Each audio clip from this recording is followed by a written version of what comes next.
평창동은 대한민국의 손꼽히는 부촌입니다.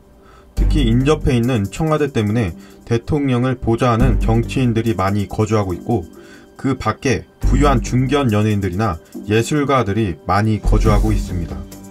이런 부유한 동네에 JTBC 앵커인 손석희가 살고 있습니다. 손석희의 평창동 저택 구입을 가지고 정말 납득할 수 없는 의혹이 쌓여 있는데요. 한번 낱낱이 살펴보도록 하겠습니다.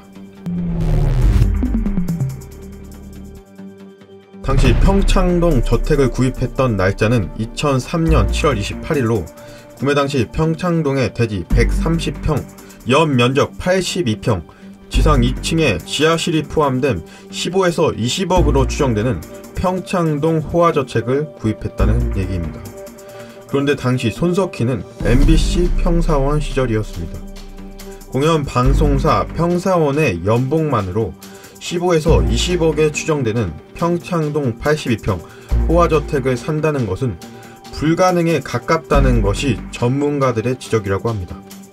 좀 더 자세히 손석희의 사정을 알아보자면, 손석희는 유명한 수필 지각인생에서 1997년 봄 미국 미네소타 대학으로 연수를 떠날 당시를 회고한 책의 내용을 보면 직장 생활 10수년 하면서 마련해 두었던 알량한 집 한 채 전세 주고 그 돈으로 떠나는 막무가내식 자비 연수였다고 밝혀, 유학에 앞서 그가 가진 재산이 3억 7천만 원의 시세가 형성되어 있는 목동의 27평형 아파트가 사실상 전부였음을 내비쳤습니다.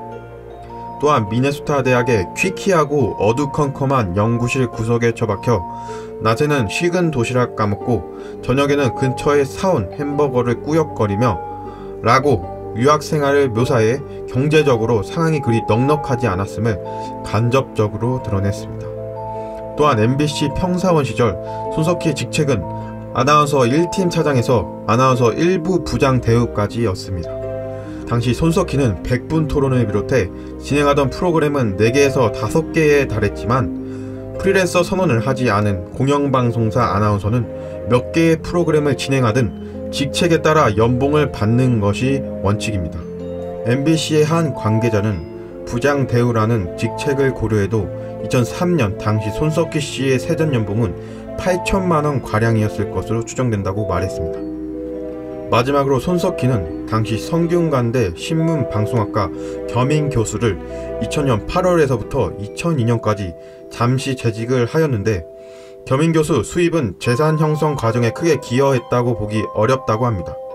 한 사립대학 관계자는 어느 대학이나 겸임 교수는 비정규 교원이기 때문에 수업 실수에 따라 시간당 7만원가량의 돈을 받는다며 일반적으로 월 80만원 수준이라고 보면 된다고 전했습니다.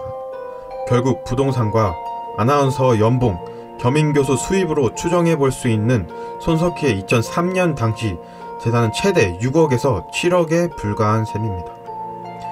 위의 내용을 한 번에 정리해보자면, 손석희는 4억 원가량의 목동 27평형 아파트 자산이 대부분이었다. 미국에서 유학 생활을 봤을 때 경제적으로 상황이 그리 넉넉하지 않았다. MBC 평사원 시절 연봉은 8천만원 가량으로 추정된다. 겸임교수 수입은 일반적으로 월 80만원 수준이다. 결론을 내리자면 1999년 유학을 다녀온 지 불과 4년 동안 자신의 월급을 100% 저축했다 가정해도 15억에서 20억 수준의 평창동 82평 호화저택을 산다는 것은 금액상 불가능에 가깝다는 것입니다. 이에 대해 손석희가 담보로 대출을 받아 구입자금을 마련한 거 아니냐 하지만, 평창동의 경우 대한민국 최상류층의 거주지역이라 부동산 투기로는 적절치 않다는 게 한 부동산 전문가의 이야기입니다. 따라서 누구의 스폰서를 받은 것이 아니냐는 말이 나오고 있다고 합니다. 한 언론인은 손석희의 연배 언론인 중에는 스폰서에게 받은 집에 사는 사람들이 없지 않았다면서 당시 MBC 100분 토론을 진행하던 손석희 씨의 대중적 인기를 감안하면 충분히 가능한 일이라고 분석했습니다. 혹여나 스폰을 받았다는 그 스폰서가 무슨 목적과 의도를 가지고 있었을까요? 하지만 이는 추측에 불과한 일로 관련 증거 없이는 단정하기 힘든 주장입니다. 불어나는 의혹을 잠재우는 가장 빠른 길은 손석희 씨가 직접 평창동 저택 구매 과정을 투명하게 밝히는 것입니다. 그렇지 않으면 손석희 손목시계, 손석희 만원버스, 손석희 단벌신사 등으로 포장된 서민적 이미지와 정면으로 반대되는 평창동 저택에 대한 의혹은 계속될 것입니다.